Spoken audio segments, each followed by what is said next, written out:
The first thing I saw from behind the stage curtain was my father's camera. He always held it the same way, both hands.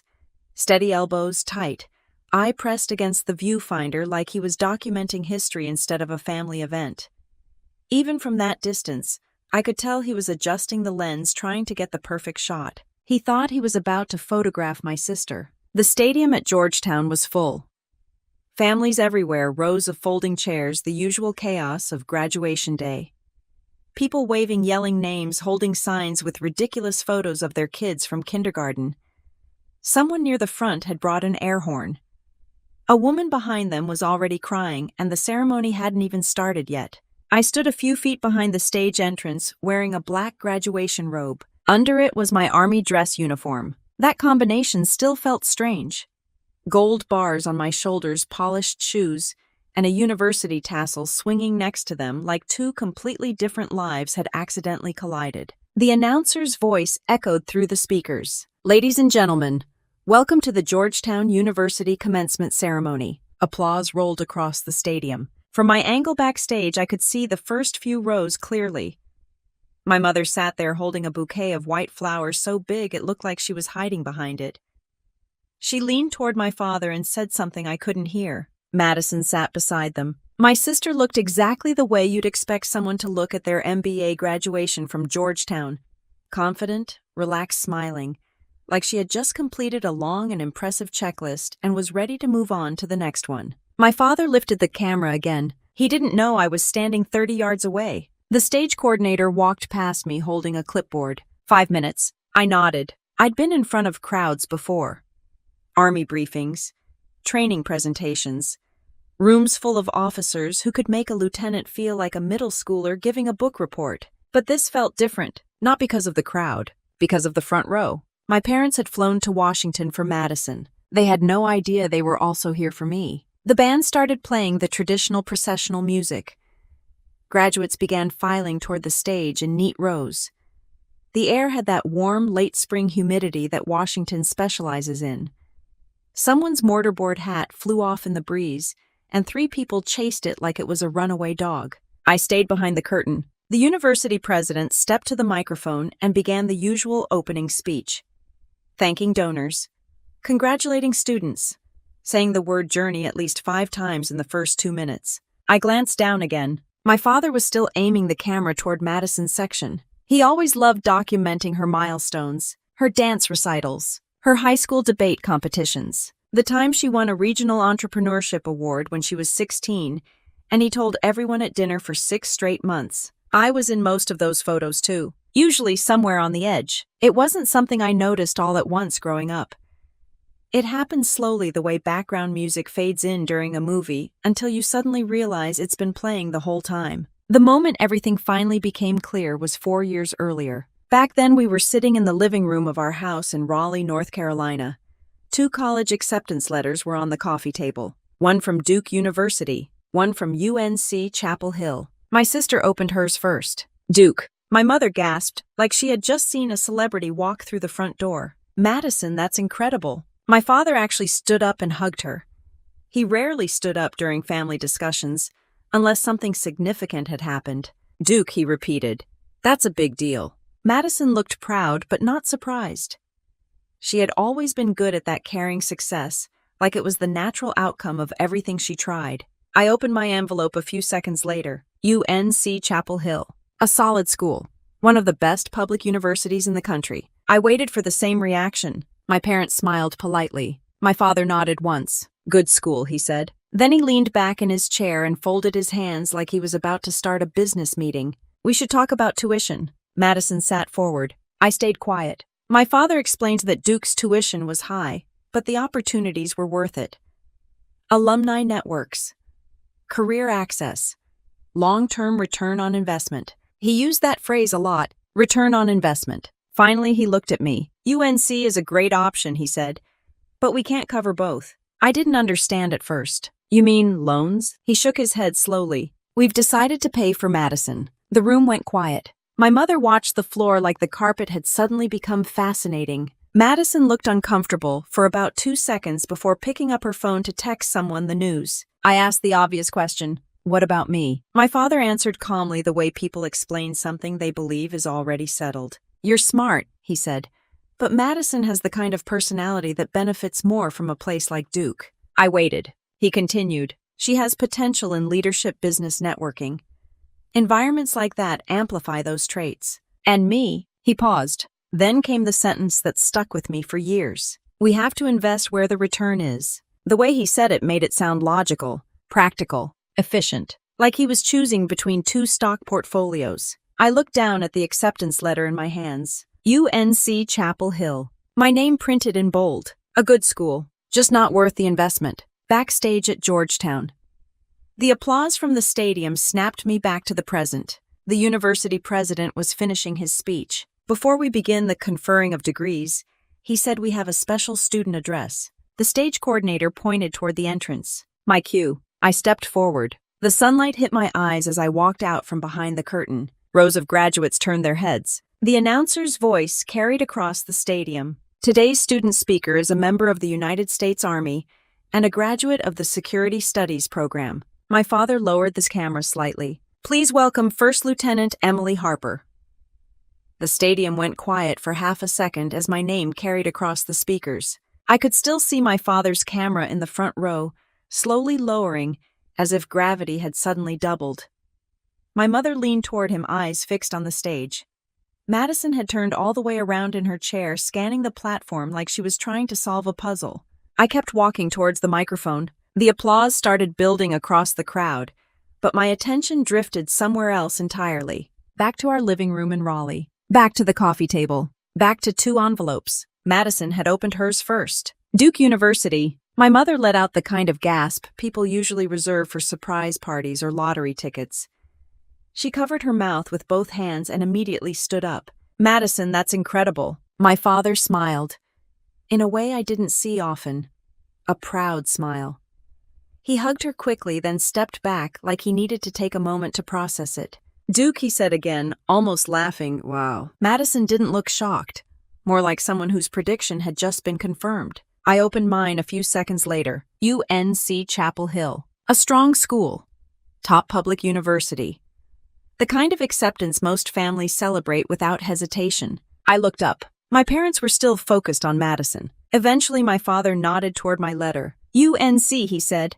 That's a good option. The way he said it sounded like he was approving a restaurant choice. My mother smiled politely. Chapel Hill is beautiful, she added. Then my father leaned back in his chair and clasped his hands together. It was the same posture he used when discussing business deals. We should talk about tuition. Madison sat forward immediately. I stayed quiet. Duke's tuition was expensive. Everyone knew that. My father explained it in the calm, analytical tone he used whenever money entered a conversation. He talked about opportunity, connections, future earnings. Schools like Duke create access, he said. The network alone can change your career trajectory. Madison nodded along. I waited. Eventually my father turned his attention toward me. UNC is excellent academically, he said, but it doesn't carry the same weight in certain circles. I didn't like where the conversation was going. Okay, I said. So what's the plan? He exhaled slowly. We've looked at the numbers. My mother stared at the coffee table. We can't cover both. It took a second for that sentence to land. What do you mean? I asked. My father didn't hesitate. We're paying for Madison. Madison blinked, then looked down at her phone like she had just remembered a message she needed to send. I looked at my mother. She didn't look back. So, what about me? My father spoke carefully, choosing each word the way people do when they believe they're being reasonable. You're smart, Emily. Nobody doubts that. There was always a but after that sentence growing up. But Madison has a different kind of advantage. Different how? He gestured toward her. She's a natural leader. People gravitate toward her. Madison shifted uncomfortably in her chair but didn't argue. Duke amplifies those qualities, my father continued. The environment matters, and UNC doesn't. That's not what I'm saying. Then he said the line that stayed in my head for years. We have to invest where the return is. The words hung in the air like a business memo. I stared at him. So you're investing in Madison? Yes. And I'm... What exactly? He paused. You'll figure something out, he said. My mother finally spoke. Emily, you've always been independent. That sentence was supposed to be comforting. It felt more like a summary of why no one needed to worry about me. Madison put her phone down. "This doesn't mean they think you're not capable," she said quickly. My father nodded. "Of course not. But potential matters." I heard myself ask the question before I could stop it. "And I don't have it." Silence filled the room. My father looked at the acceptance letter still in my hands. "You're hardworking," he said. Then he added the part that made the difference. "But you're not the one who stands out." Madison looked down again. My mother adjusted a stack of mail on the table that didn't need adjusting. I folded the letter slowly. UNC Chapel Hill. 4 years of tuition I suddenly had no idea how to pay for. The strange thing was, I didn't feel angry right away, just quiet. When you grow up with the pattern long enough, the moment it becomes obvious doesn't feel shocking. It feels like recognition. That night, Madison went upstairs and started researching dorm layouts. My parents stayed in the kitchen discussing tuition payments and orientation dates. I went to my room and opened my laptop. Search bar. Financial aid options. Student loans. Scholarships. The numbers were terrifying. By midnight, my head hurt. Around 2 in the morning, I stumbled across something that hadn't crossed my mind before. Army ROTC. I clicked the link. Tuition coverage. Monthly stipend. Leadership training. Service commitment after graduation. I read every line twice. Downstairs, the house was completely silent. My parents were asleep, confident they had already solved the college problem for the family. I stared at the ROTC page for a long time. Then I opened the application form. Because if my parents believed I wasn't worth investing and the only person left to make that decision was me. The cursor blinked at the top of the ROTC application page like it had all the time in the world. I didn't. It was almost 3 in the morning. The house was quiet, except for the hum of the air conditioner and the occasional car passing outside. My acceptance letter from UNC was still on my desk, folded in half, like it had been waiting for someone else to make a decision. Apparently, that someone was me. The Army ROTC website was surprisingly straightforward. No dramatic music, no patriotic slogans, just bullet points. Tuition coverage, monthly stipend, leadership training, 4-year service commitment. I read the same paragraph 3 times before opening a second tab to check if it was actually real. It was. UNC had a program called the Tar Heel Battalion.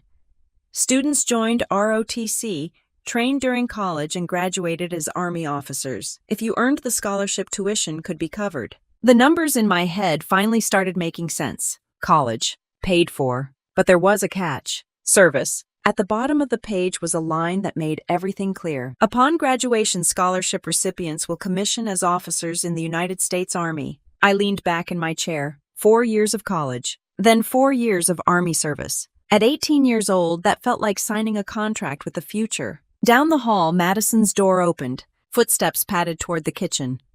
A cabinet door creaked. Glass against the counter. Water running. Normal sounds. Meanwhile, I was sitting in front of a form that might determine the next decade of my life. I clicked Start Application. The process took weeks. First came the paperwork, personal history, academic transcripts, physical fitness requirements, essays about leadership and motivation, a medical screening, then the interview. The recruiter met me at a small office about 20 minutes from campus. He looked exactly like someone who had spent a career waking up before sunrise. He skimmed through my file. "You want to be an officer? That's the goal. You understand what that means?" "Yes." He leaned back in his chair. "A lot of people apply for ROTC because they want college paid for," he said. "The Army isn't just a scholarship program." "I know. Why the Army?" The honest answer felt strange to say out loud. "Because I don't have another option." He studied me for a moment. Then he smiled slightly. That might be the most honest answer I've heard all week. The physical test came next. Push-ups, sit-ups, 2-mile run. I trained every morning before school for 3 weeks. The first day I could barely finish the run without stopping. By the 3rd week, my lungs stopped protesting so loudly. Madison noticed eventually. "You've been getting up early," she said one afternoon at the kitchen table. "Training. For what?" "ROTC. She paused. "You're joining the Army." "Trying to." She didn't say anything for a second. Then she shrugged. "Well, that's definitely different." Different was one way to describe it. My father found out 2 days later. He was sitting at this dining room table reviewing invoices from his office when I mentioned the application. He lowered his glasses and stared at me. "The Army." "Yes." "For college?" "Yes." He set the papers down slowly. That's not a decision you make lightly. I'm aware. You'd be committing years of your life. I know. He leaned back in his chair. The military isn't for everyone. I waited. It's not for people who struggle with leadership. The sentence landed exactly the way he intended. Madison shifted in her chair but stayed quiet. I looked at him. You mean people like me? I mean people who don't naturally command a room. That was his way of saying it. Madison had always been the one who commanded a room. Debate team captain. Student council president. The kid teachers asked to lead group projects while everyone else followed along. I had always been reliable. The one who finished assignments early. The one who kept things organized. The one who didn't make a scene. My father folded his arms. College is one thing, he said. The army is different. I know. You'll be responsible for other people. That's the point. He studied my face, trying to figure out whether I understood what I was signing up for. Maybe he expected hesitation. What he got instead was paperwork already halfway completed. A week later, the email arrived. Army, ROTC, scholarship status. Selected for final review. Not approved yet, but close. The final interview happened at UNC. A panel of officers asked questions that had nothing to do with grades. How do you handle pressure? Tell us about a time you failed. What makes a leader worth following? I answered honestly. Not dramatically. Not perfectly. Just honestly. 2 weeks later, another email arrived. I opened it in the school parking lot sitting inside my car. The first word was congratulations. I read the message twice before it felt real. Full ROTC scholarship. UNC Chapel Hill. Commissioning opportunity upon graduation. My college problem had just been solved. That evening, I walked into the kitchen holding the printed email. My parents were sitting at the table again, the same place where the tuition conversation had happened weeks earlier. I placed the paper in front of my father. He read the first line, then the second, then the entire page. My mother leaned closer to read over his shoulder. Madison stood behind them. No one spoke for a few seconds. Finally, my father set the paper down. So you're really doing this? Yes. You'll be in the army? Yes. He nodded slowly. Well, he said at least college won't be wasted money. It wasn't an apology, but it was the closest thing to approval I was going to get. 3 months later, I packed 2 suitcases, a backpack, and a stack of paperwork that officially tied my future to the United States Army. UNC Chapel Hill was 3 hours away. Madison left for Duke the same week. My parents helped her move into a beautiful dorm overlooking the campus quad. I drove to Chapel Hill in my own car with the trunk packed so tightly, the rearview mirror barely worked. The first morning of ROTC started at 5 a.m., and that was the moment I began learning what my father had never expected to see. The alarm went off at 4:45 a.m., and for a moment I forgot where I was. The room was dark except for the orange glow of a street lamp leaking through the blinds. My phone buzzed on the nightstand again like it was offended I hadn't moved yet. First morning of ROTC. I sat up, swung my feet onto the cold floor, and immediately questioned every decision that had brought me there. UNC Chapel Hill was beautiful during the day.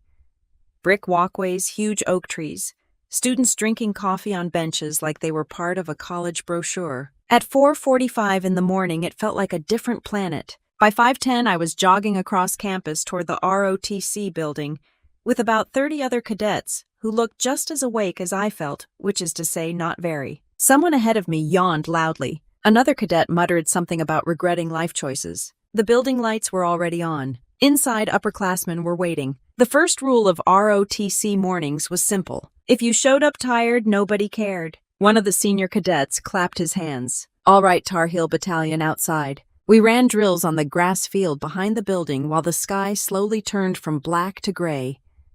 Push-ups, sit-ups, sprints across the wet grass. Then more push-ups. The first day, my arms felt like noodles halfway through the workout. The second day wasn't much better. By the end of the first week, I had discovered muscles I didn't know existed, and they all seemed personally offended. But something strange started happening. I got stronger. Not dramatically, not movie montage strong, just enough that the 2-mile run stopped feeling like a slow public humiliation. Classes filled the rest of the day. Political science, international relations, statistics, then ROTC Leadership Lab twice a week, uniform inspections, field exercises, map reading. It was a lot. Meanwhile, Madison's college life looked very different. Her social media accounts were basically a highlight reel of the Duke experience. Dorm parties, football games, group photos with people who looked like future CEOs. My parents visited her campus twice that first semester. They posted pictures online standing under Duke's famous chapel tower like they had personally built the place. No one asked how ROTC was going, which was fine. Most days I was too tired to explain it anyway. The routine settled into something predictable. Wake up before sunrise, PT training, classes, study sessions. Then my part-time job at a small coffee shop near Franklin Street. The shop owner hired a lot of students who needed flexible hours. That was a polite way of saying people who desperately needed rent money. My shift usually started around 6 p.m. By the time I locked the doors at night, my brain felt like someone had unplugged it. The first semester passed in a blur of caffeine and running shoes. ROTC had a way of stripping things down to basics. You learned quickly who showed up on time, who helped others finish a run, who quietly disappeared when things got difficult. No one cared about your high school resume. The only thing that mattered was whether you kept moving. One morning during PT, we were doing interval runs around the track. A senior cadet named Alvarez jogged beside me during the last lap. "You always this quiet?" he asked. "Usually. You keeping up okay?" "Trying to." He nodded. "Trying is good." Then he sped up like the conversation had never happened. Small moments like that started adding up. The battalion had maybe 100 cadets total. By the middle of the semester, you recognized most faces. Some people thrived immediately. Others struggled. I landed somewhere in the middle. Not the fastest, not the loudest, but consistent. ROTC loved consistency. The first major test came during a weekend field training exercise. We spent 2 days outside learning land navigation and basic tactical movements. Nothing dramatic, mostly walking through the woods with a compass and trying not to embarrass ourselves in front of the instructors. By the end of the second day, my legs were covered in mud, and I had learned 2 important lessons. First, North Carolina forests are much thicker than they look on a map. Second, leadership isn't about yelling louder than everyone else. At one point, our small team got turned around during a navigation course. The guy holding the map insisted we were going the right direction. We weren't. After about 10 minutes of walking in circles, I asked to see the compass. The bearing was off by almost 40 degrees. I pointed it out quietly. We corrected the route and found the checkpoint 10 minutes later. No speeches, no celebration, just a small correction that saved everyone another hour of wandering through trees. Later that afternoon, one of the instructors pulled me aside. Captain Marcus Reynolds. He was in his mid-30s, calm voice, the kind of officer who didn't waste words. "You noticed the compass problem earlier." "Yes, sir." "You spoke up without making it a scene." "I didn't want to embarrass anyone." He nodded. Leadership isn't always loud. That was the entire conversation. But I noticed something after that day. Captain Reynolds started watching our training sessions more closely. Not just me, everyone. Still, every once in a while, his eyes would pause for a second longer than usual. The semester ended with final exams and a physical fitness test that determined ROTC rankings for the following year. Push-ups, sit-ups, 2-mile run. I finished the run with my lungs on fire and collapsed on the grass next to a few other cadets who looked equally destroyed. One of them laughed. "Remind me again why we signed up for this." "Free college," someone answered. We all laughed. Because technically that was true. But by that point, it wasn't the whole reason anymore. Later that evening, Captain Reynolds posted the updated cadet rankings. I found my name in the list and blinked twice to make sure I wasn't reading it wrong. I wasn't at the bottom. I wasn't even in the middle. My name sat quietly inside the top group of cadets moving into the next training cycle. For the first time since arriving at UNC, the voice in the back of my mind, the one that sounded suspiciously like my father, went silent for a few seconds. Captain Reynolds closed the ranking sheet and looked across the room like he was waiting for someone to say something. Nobody did. Cadets were still scanning the board, quietly calculating where they stood. Some people nodded. Others looked like they had just swallowed something unpleasant. I stared at the list for another few seconds. My name sat in the upper section. Not first, not even top 5, but clearly inside the group. The instructors considered leadership material. That was new territory for me. Most of my life I had been somewhere in the background of group achievements. Good grades, reliable work, nothing flashy enough to earn a spotlight. Apparently, ROTC valued different things. Consistency, attention to detail, showing up when everyone else was tired. Captain Reynolds dismissed the group and people slowly filtered out of the classroom. I was halfway to the door when his voice stopped me. "Harper." I turned. "Yes, sir." He gestured toward the chair across from his desk. Sit for a second. The office was small. A few framed army photos on the wall. Books stacked neatly in one corner. A map of the world pinned behind his desk with a few colored markers stuck in different countries. He waited until the hallway noise faded. You surprised by the ranking? A little. Why? I shrugged. Some of the other cadets seem more confident. He leaned back in his chair. Confidence is loud. Leadership isn't always. I'd heard him say something similar during field training. You pay attention, he continued. You don't panic when things go sideways. That's useful. Thank you, sir. He studied my file for a moment. Your GPA's strong. Yes, sir. You work part-time too. Coffee shop near Franklin Street. What time do you sleep? Eventually. That earned the smallest hint of a smile. Don't burn yourself out, he said. The Army needs functioning officers. Yes, sir. He tapped the folder once. You ever thought about branching military intelligence? I blinked. ROTC cadets.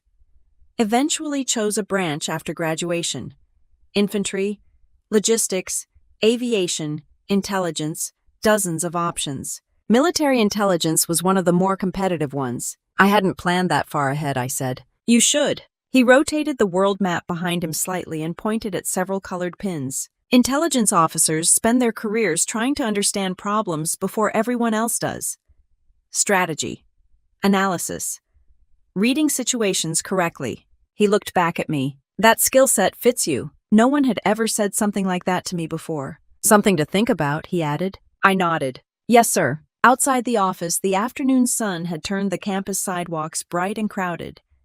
Students were heading to class carrying backpacks and iced coffee, like normal college life was happening all around me, which technically it was. But ROTC had already shifted how my days worked. Sophomore year started faster. The training intensity increased. Leadership labs became more serious.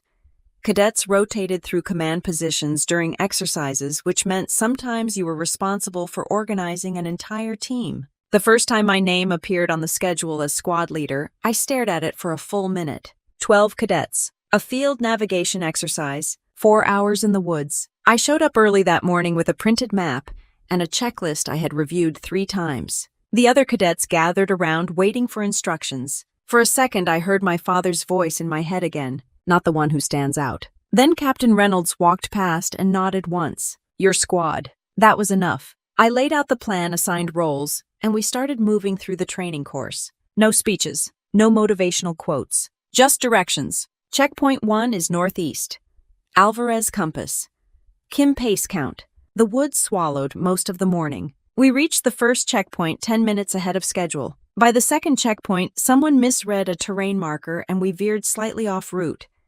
I corrected it quickly and kept the group moving. The exercise ended exactly on time. Back at the staging area, the instructors collected notes while cadets drank water and compared muddy boots. Captain Reynolds approached while I was folding the map. Your team finished first. I looked up. Did we? By 8 minutes. I hadn't even noticed. He nodded once. Keep doing what you're doing. Small sentences like that carried a lot of weight in ROTC. The semesters rolled forward quickly after that. Training, classes, work shifts, sleep when possible. Madison's life at Duke continued to look polished and impressive whenever I saw updates online. Internships, business competitions, networking events with people wearing suits and shaking hands like future senators. My parents visited her campus again that year. Photos appeared online of the 3 of them at a restaurant near campus.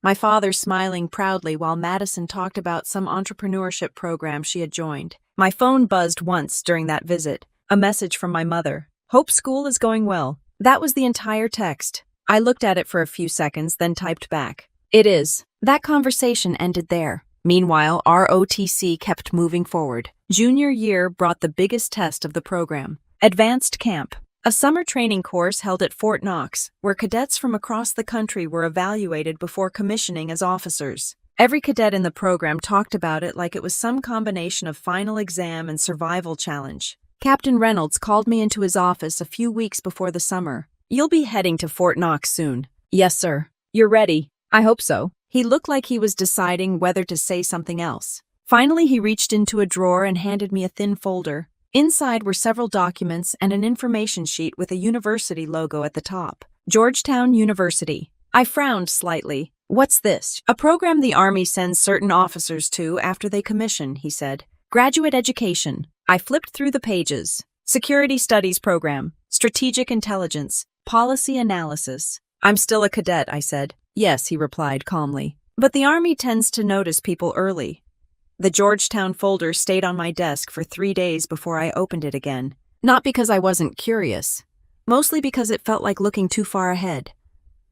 ROTC had a way of keeping you focused on the next task, the next training block, the next test. Thinking about graduate school while you were still a cadet felt a little like planning your retirement during basic training. Still, the idea sat quietly in the back of my mind. Military intelligence. Georgetown. Words that didn't sound like they belonged in the same sentence as the girl my father once described as not the one who stands out. Summer arrived faster than expected. Fort Knox, Kentucky. Advanced camp. Cadets from ROTC programs across the country gathered there every summer for a few intense weeks of evaluation. It wasn't basic training, but it wasn't a vacation either. The Army wanted to know who they were commissioning as officers. That meant early mornings, long days, and instructors who noticed everything. The first morning started before sunrise. Cadets lined up in formation under floodlights, while instructors walked down the rows checking uniforms. Someone coughed. Someone else shifted their feet and immediately regretted it. The instructor in front of our line looked like he had spent 20 years perfecting the art of disappointment. Welcome to advanced camp, he said. For the next several weeks, we'll evaluate your leadership, your judgment, and your ability to function when you're tired. He paused. So basically your ability to function. No one laughed. Training started immediately. Land navigation. Tactical scenarios. Obstacle courses that looked designed by someone who didn't like gravity. Sleep became something you negotiated with rather than expected. One afternoon, our platoon ran a leadership exercise in a wooded training area. Cadets rotated through command roles, while instructors watched silently from the sidelines. My turn came during a simulated reconnaissance mission. The briefing was simple. Move the team through several checkpoints. Avoid detection. Report observations. The kind of exercise that punished hesitation more than mistakes. I reviewed the map quickly. 2 elements, I said. Alvarez, you take the rear team. We move staggered. No dramatic speeches, just instructions. The terrain was rough and the heat brutal.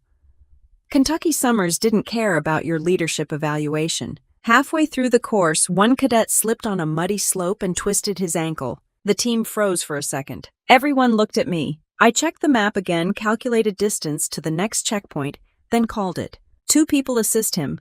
We adjust the route and continue. No panic, no yelling, just movement. We finished the exercise slightly slower than planned, but still within the time window. Later that evening, the instructors posted preliminary evaluations. Cadets crowded around the board, reading comments that looked suspiciously like performance reviews. I found my name. Strong situational awareness.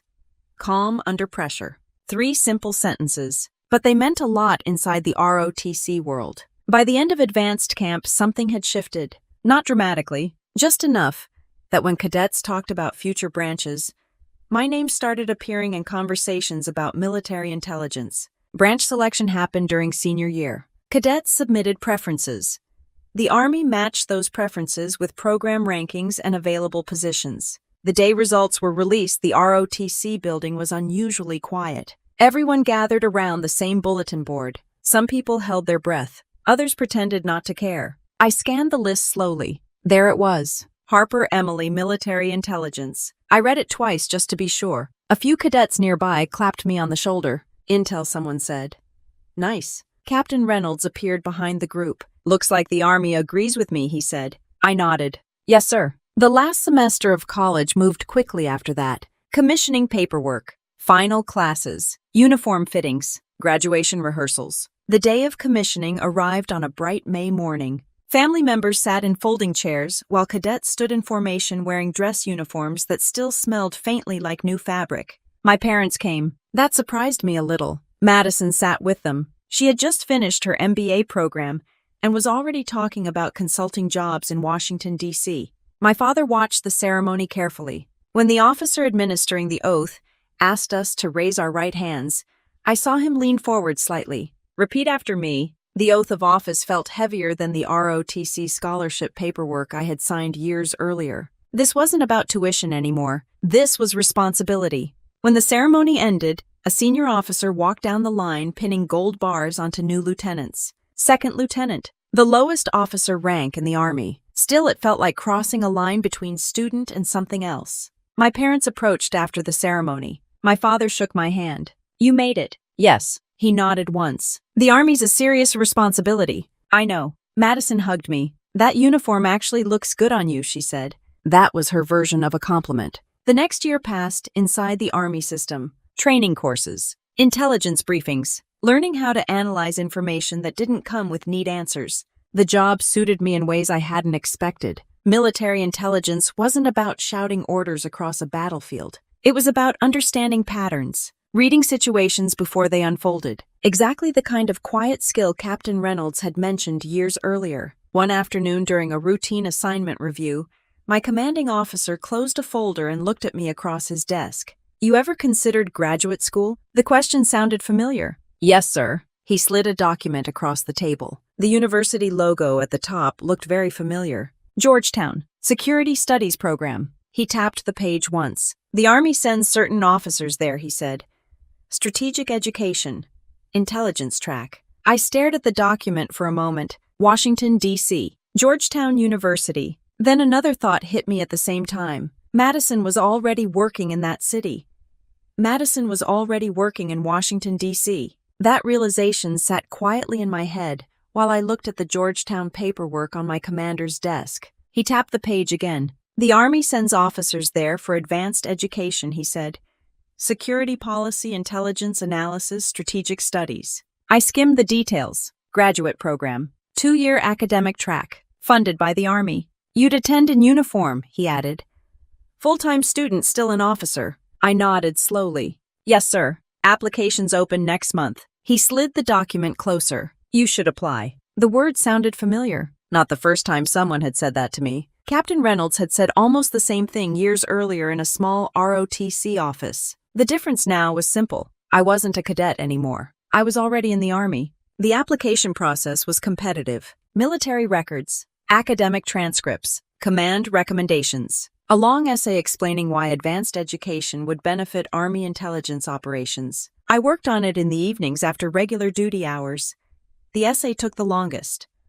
Writing about strategy and leadership was easy compared to explaining motivation without sounding dramatic. Eventually, the packet went up the chain. Then the waiting started. Months passed. Training continued. Intelligence briefings blurred together with long days inside rooms full of maps and screens. One morning, an email arrived from Army Personnel Command. Application status selected. For a few seconds, I just stared at the screen. Georgetown, the same school Madison talked about constantly during family calls. The same city where she had started building her consulting career. I leaned back in my chair and laughed quietly. Life had a strange sense of humor. Washington, D.C. was loud, crowded, and permanently busy. Georgetown's campus sat in the middle of it like a quiet pocket of brick buildings and tree-lined paths that somehow ignored the rest of the city.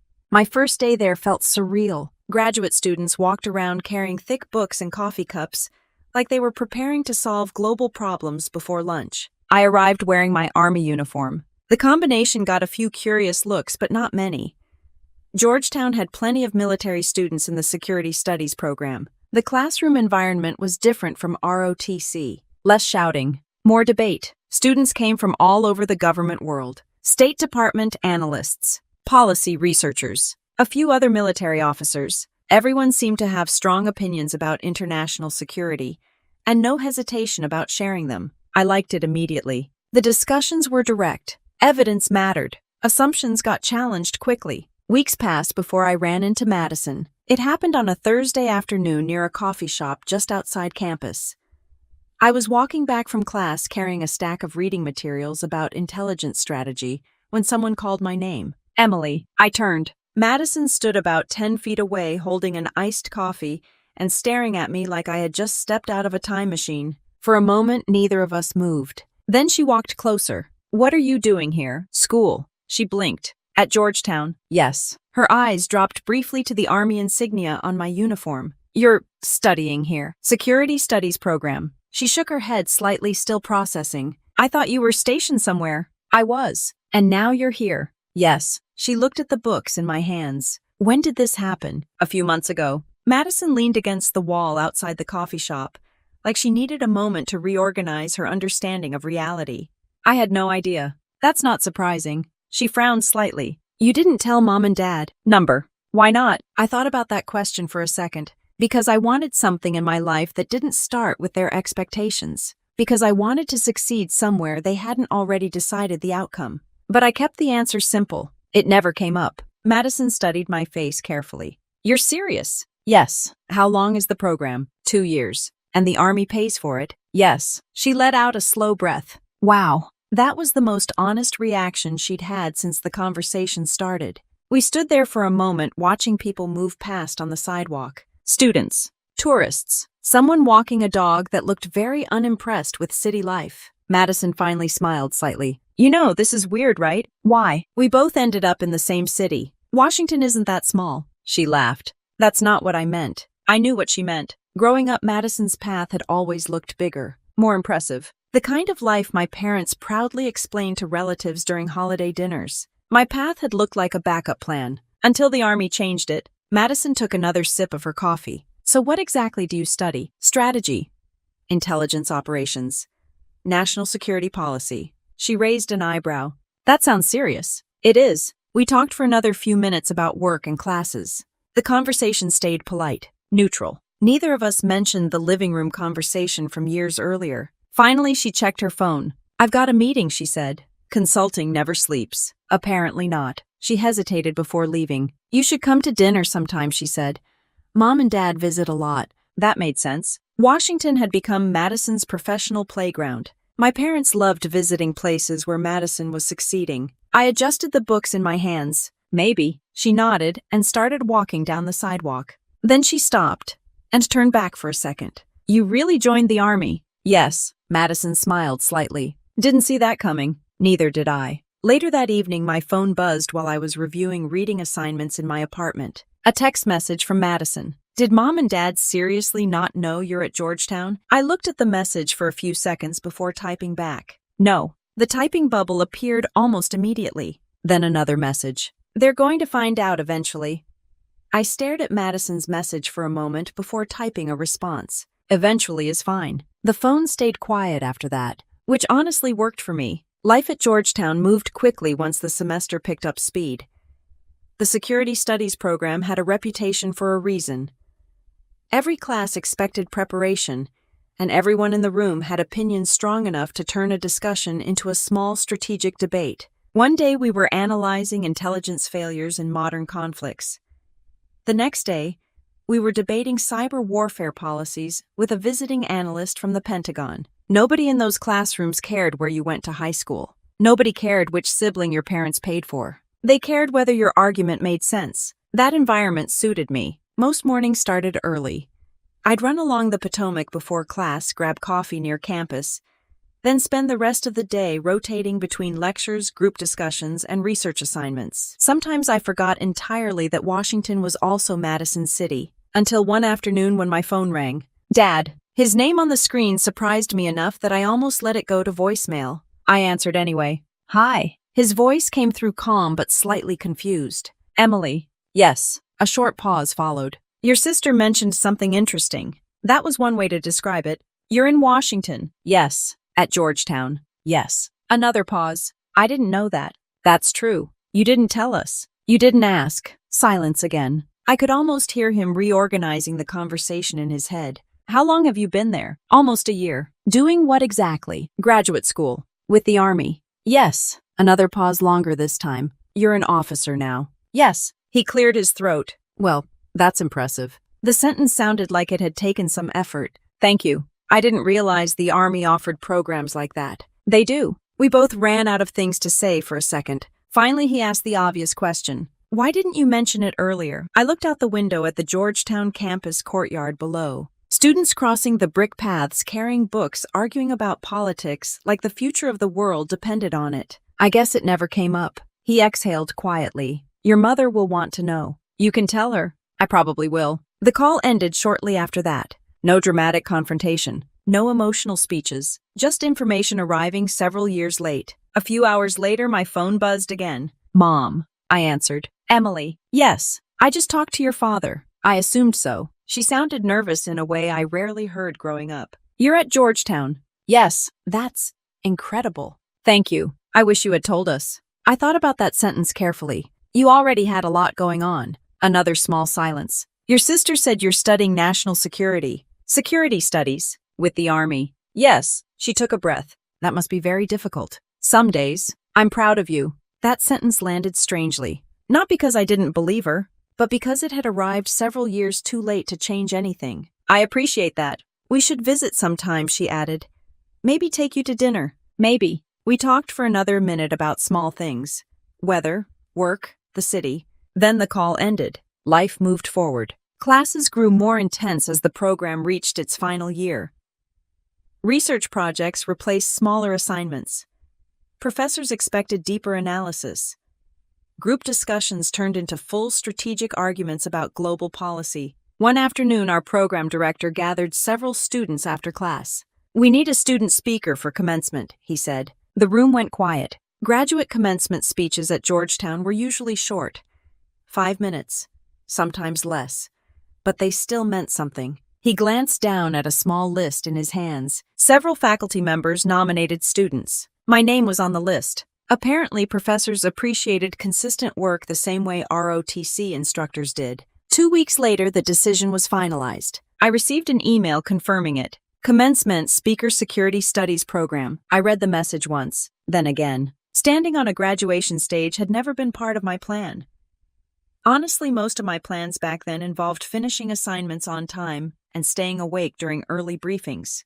But here it was, another strange turn in a story that had started with a living room conversation about investment returns. The graduation ceremony would be held on Georgetown's main campus lawn. Families invited. Large audience. Formal ceremony. Madison texted me the week the schedule was released. Mom and Dad are coming to my graduation ceremony in D.C. I stared at the message for a moment. Madison's MBA program ceremony happened the same weekend as several other graduate ceremonies across campus, which meant thousands of families would be in the same place at the same time. I typed back, "That makes sense." Her reply came quickly. "You should come to dinner with us after." I didn't answer immediately. Not because I was avoiding the invitation, mostly because I realized something simple at that moment. My parents were already planning to attend a Georgetown graduation ceremony. They just didn't realize they'd be watching 2 of them.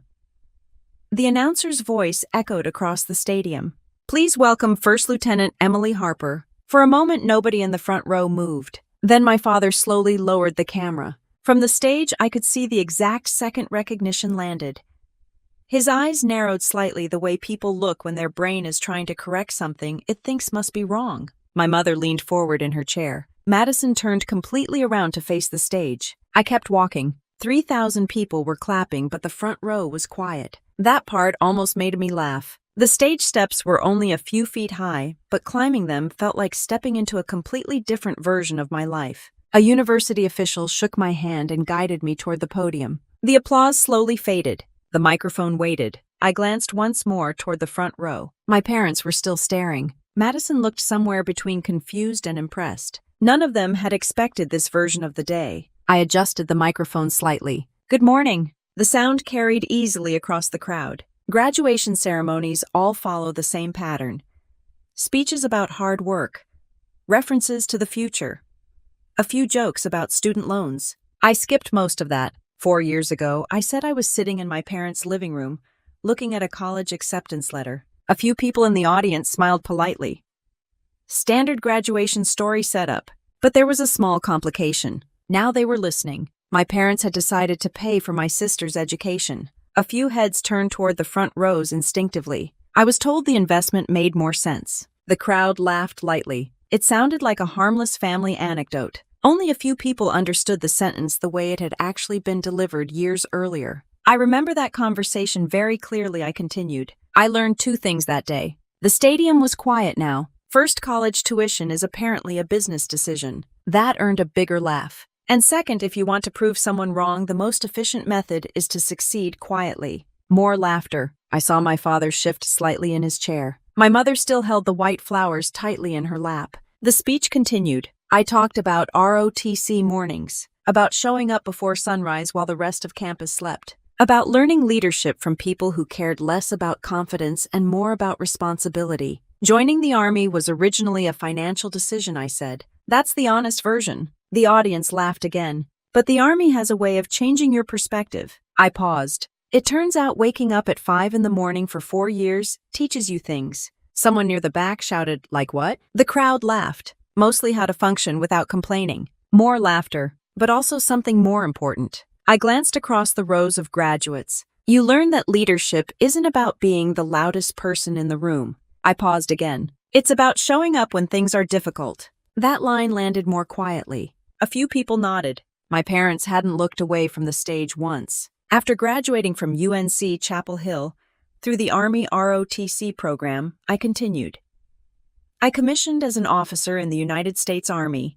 The audience applauded briefly, which eventually brought me here to Georgetown University for graduate studies in national security. The applause returned. It felt strange hearing thousands of strangers celebrate decisions that had once felt like desperate solutions. I leaned slightly closer to the microphone. So if anyone here today is sitting in the audience wondering whether someone underestimated them, a few students laughed. Good. That line earned the biggest reaction so far. Underestimation is one of the most useful forms of motivation. More laughter, because it gives you a very clear objective. The stadium was completely focused now, not revenge. I let that word hang for a second. Just results. The crowd applauded again. I could see my father's camera resting in his lap. He hadn't picked it up again since my name was announced. The speech moved toward the closing. Graduation speeches aren't supposed to run long, and honestly, I preferred it that way. I'll finish with this, I said. When people tell you where they think you belong, I paused. Listen carefully. A few smiles spread through the audience. Then go somewhere else. That earned a full wave of applause. I stepped away from the microphone. The university president returned to the stage, shaking my hand, while the applause continued. Somewhere in the crowd, someone whistled loudly. Graduates began clapping for each other. The ceremony moved forward. But the moment that mattered had already happened. From the stage, I could still see the front row. My father sat very still. My mother's eyes looked suspiciously wet. Madison had a small smile that looked half proud and half amused. For the first time in years, all three of them were looking directly at me. The applause was still rolling across the stadium as I stepped down from the stage. Graduates were standing, adjusting their gowns, waving to families in the crowd. The ceremony kept moving forward like nothing unusual had happened, which is exactly how large university events are designed to work. Momentum is everything. I walked back to the seating area reserved for student speakers and sat down. From that angle, the front rows were easier to see. My parents were still there. My father had picked the camera back up, but he wasn't using it.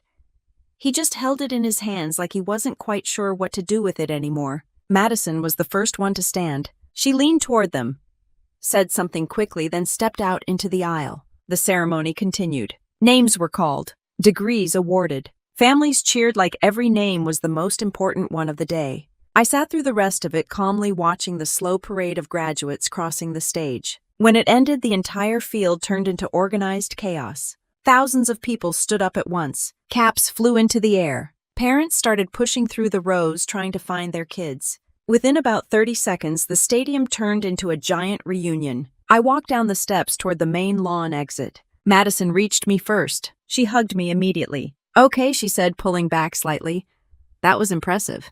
Thanks. You didn't tell anyone you were the speaker. I didn't think it mattered. She laughed. Pretty sure it mattered. Her eyes moved briefly to the Army insignia on my uniform. You look official. That's the goal. Behind her, my parents were walking toward us. They moved slower than the crowd around them. Not hesitant exactly, just careful. My father reached us first. For a second, he didn't say anything. Then he shook his head slightly. I didn't know. That's true. You never mentioned Georgetown. You never asked. The answer hung in the air. He nodded slowly. Fair. My mother stepped forward next. She looked like she had been crying recently but was trying to hide it. Your speech was beautiful. Thank you. She reached out like she was going to hug me, then hesitated for half a second. I stepped forward and finished the hug for her. Her voice was quiet when she spoke. We're proud of you. I know. That surprised her a little. How? Because you came. Madison watched the exchange with the same expression she used during business negotiations. Half analytical, half amused. My father cleared his throat. So, you're an Army officer? Yes. And Georgetown paid for this program. The Army did. He nodded again. That's impressive. He sounded like someone reviewing a business case he hadn't expected to succeed. Madison crossed her arms. You should have seen Dad's face when they announced your name. That bad. Let's just say the camera stopped working. My father gave her a look. It worked fine. Not when Emily walked on stage. Madison grinned. The four of us stood there in the middle of a lawn full of celebrating families. For a moment, nobody spoke. Then my father looked at the crowd. You know, he said slowly, when you joined the army, I assumed it was a backup plan. I know. And Georgetown, this whole program. He gestured vaguely toward the campus buildings. I didn't realize where that path could lead. That's understandable. He studied my face carefully. I underestimated you. It wasn't dramatic. No long apology, just a straightforward sentence. Honestly, that was enough. I know. My mother wiped her eyes again. You should come to dinner with us tonight, she said quickly. We made reservations near the waterfront. Madison nodded. Celebration dinner. I thought about it for a second. The last time we'd all sat at a table together talking about college had been in our living room years earlier. That conversation had ended with an investment decision. This moment felt different. Sure, I said. Madison clapped her hands once. Great. Because I already told the restaurant we might be late. My father looked around the campus again. You really built all of this without us? Yes. He nodded slowly. Apparently the return on investment turned out pretty good. I smiled slightly. Apparently. Madison laughed. My mother shook her head but couldn't stop smiling. The four of us started walking across the lawn together while graduates and families continued celebrating around us. My phone buzzed in my pocket with new messages from classmates and Army friends who had watched the ceremony. Somewhere behind us, another group of graduates threw their caps into the air again. Washington's sunlight reflected off the Georgetown buildings, while the afternoon crowd slowly drifted toward restaurants and celebrations across the city. And for the first time since that living room conversation years earlier, nobody in my family was trying to calculate the value of my future. The strange thing about proving someone wrong is that the moment you finally do it, the anger usually isn't there anymore. Standing on that stage at Georgetown, I expected to feel something dramatic. Maybe victory. Maybe the satisfaction of watching my parents realize how wrong they had been. But the truth was quieter than that, because the real change had already happened years earlier. Not when they watched me speak. Not when they saw the Army uniform.